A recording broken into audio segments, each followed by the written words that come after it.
Knoxville police are continuing to investigate a Thursday night shooting that happened along University Avenue. A woman says she came outside here along the street and saw three younger men breaking into a home over there. And when she says she confronted them, they shot a shot at her, and that shot hit this home right over here. We're here just a little while ago when that key piece of evidence was brought in, but let's get to that big thing that happened this afternoon, and that was the arrest of 24-year-old Dalton Bowman. He is from Lenore City, and he is being charged by the sheriff's office in relation to the crash that happened on Sunday. The Knox County Sheriff's Office is investigating a fire that left one person dead on Saturday. This fire happened along Ridgeview Road here in northeast Knox County, and officials say that first call for the fire came in around 8 a.m. Also seeing helicopters in the air as well, but right now we're off Kettle Hollow Road. This is off Maynardville Highway heading towards Claiborne County. As you see, there's a lot of police activity here. Now, the victims involved in this case say the incident happened right here along the 4th Street Bridge in Rocky Top. They believe that Bell and the other juveniles involved in this case were throwing rocks off the overpass and throwing them right down here on the interstate, right along I-75. The Marlowe House is the most well-known display in Gray Eagle Lane, but there are so many more. And there's this house, that house, and then there's that house, and then houses like these that have a theme like the Grinch, all with the same goal, to spread Christmas cheer. Farm stands like Mamaw's Market right here in Morgan County, Tennessee, have become a staple of rural communities, a place you can stop off the side of the road and get things like bread, fresh produce, eggs, jellies. And a new law has now opened the door to where stands like these can now sell these sweet items like cheesecake.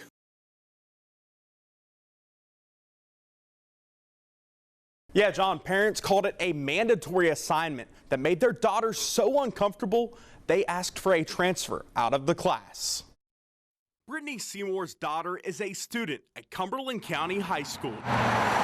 And she says she was looking forward to the first day back at school on January 5th. That day, I just had got a text on my phone, and she was just letting me know that there's this teacher in here and he's asking about preferred pronouns. And what she sent in the assignment was, it had to do with writing down your sexual orientation, who you're sexually attracted to. Visual arts class instructor David Wilcox called it the Two Worlds assignment. There's no reason for a grown man to be asking students at all what their sexual orientation is, who they're sexually attracted to. Seymour wasn't the only parent upset with the assignment. Ashley Smith says her daughter was also uncomfortable. First off, her sexual orientation. That was the main one, because that's just inappropriate. The other ones that are annoying, like he doesn't need to know what class she is in society, like what our family is, or like if we're Christians or not, which we are. After both parents say they raised concerns with the school, I reached out and received a statement from the superintendent that says, in part, an investigation was conducted immediately, questioning pertinent individuals. At the conclusion of the investigation, the situation was addressed. No explanation was given on how it was addressed. So, I requested Wilcox's personnel file. In it, I learned that he had been suspended without pay for 2 days, while also learning it was in relation to the assignment referred to as the Ring of Culture in his suspension notice. School officials cited the Tennessee Education Code of Ethics, which says in part, parents must be notified no less than 30 days prior to commencing instruction of a sexual orientation curriculum or gender identity curriculum. The email goes on to criticize the 35-year-old teacher for crossing clear legal and professional boundaries, noting the teacher faced a similar warning in the past. The parents we spoke to say the suspension was news to them. No, 2 days, he should be gone. He's already been, apparently he's been already disciplined for this before, the exact same thing. So I don't know why they're not taking further action and getting rid of him. It is concerning. It makes me feel uncomfortable sending her to public school, yeah.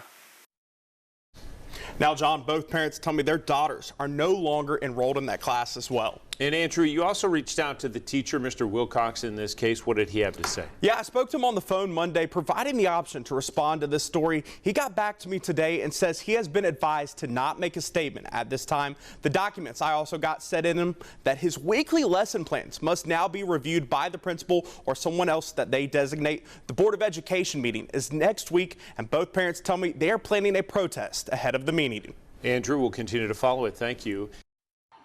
It's been a pretty great season for the Gatlinburg-Pittman Highlanders. How sweet it is! Okay, maybe that's the word, sweet.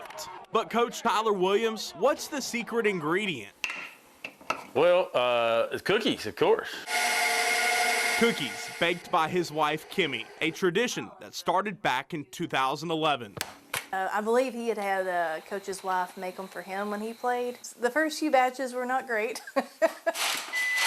And ever since then, her recipe has been a winner. It's our way of giving back. These boys work hard, and it's nice to reward them after, you know, they put in so much time. But in 2016, the oven stayed shut. The same year, Tyler's team at Seymour didn't win a game, and also Kimmy battled cancer. Yeah, it was different not making cookies that year. Our FCA team chaplain, he talks about that. You know, there's a time for everything in life. Life returned to normal in 2017. Tyler joined the Highlanders. Kimmy completed her treatment, and the playbook for cookies and football opened again. Tyler will sit down and plan his practice schedule. I'll plan a grocery list, and it'll involve what I need for cookies and what the cookie's going to be.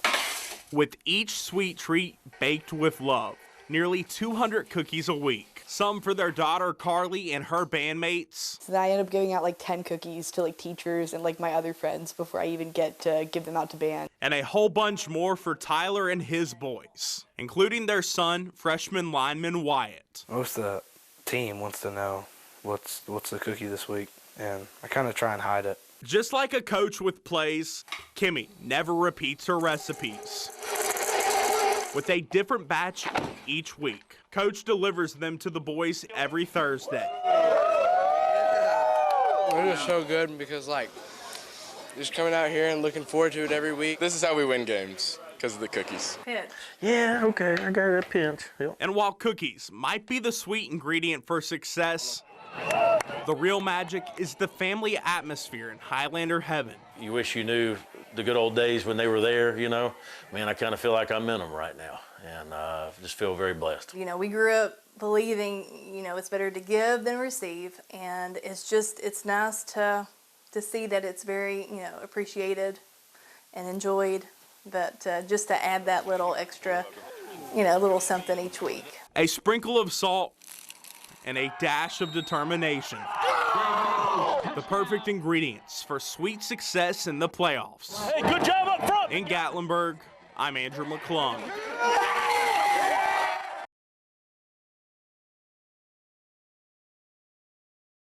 Downtown Knoxville is fully in the Christmas spirit, and it seems like the weather is too. Meteorologist Mike Simon joins us, and Mike, it's going to drop into those 20-degree temperatures tonight. And as ice moves through, more than 200,000 people are out of power in Middle Tennessee right now. Here in East Tennessee, most counties are in white or blue on the map, meaning most people have power right now. But in Davidson and Hickman counties, those are in red, meaning almost everyone is in the dark tonight. 10 News reporter Lauren Lovett is in Nashville tonight. And Lauren, you spoke with the electric service crews working to restore power in that area. And the U.S. Department of Agriculture was set to freeze payments for the food aid program, SNAP. That was today, but yesterday afternoon, a judge ruled the Trump administration must fund SNAP benefits using contingency funds. There is still uncertainty about exactly when people will receive the benefits. In a post on social media, President Trump indicated the government will comply with the court's rulings, but they need more clarity, and there could still be delays.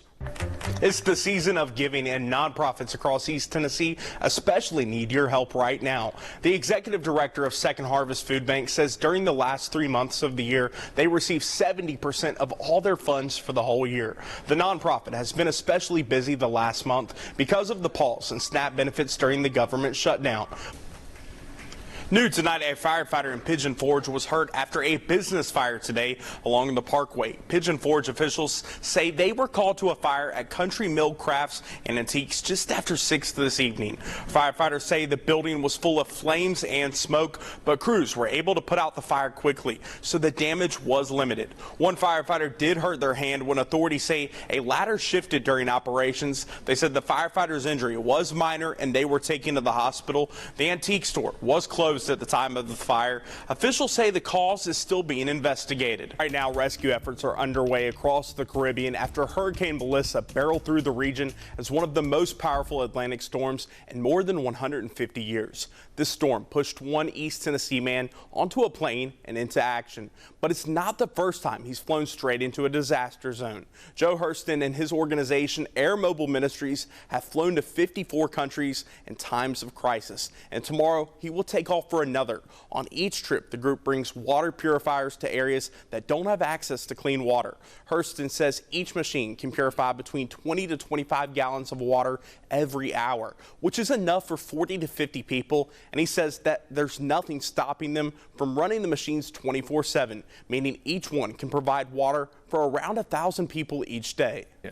Hey, Mike, you know what I'm thinking about right now? And what is that? That extra hour of sleep that we're about to get tonight. Oh, I know. I can't wait. I'm excited for that. And with those clocks rolling back this weekend, AAA is reminding drivers and pedestrians to keep an eye on the roads. Experts say the time change can impact your normal routine, which could then lead to dangers behind the wheel. And as the sun sets even earlier, they warn that pedestrians could be at greater risk if they're walking in the dark. And don't forget to change your clocks right now, or you can do it tomorrow morning, whichever you want to do.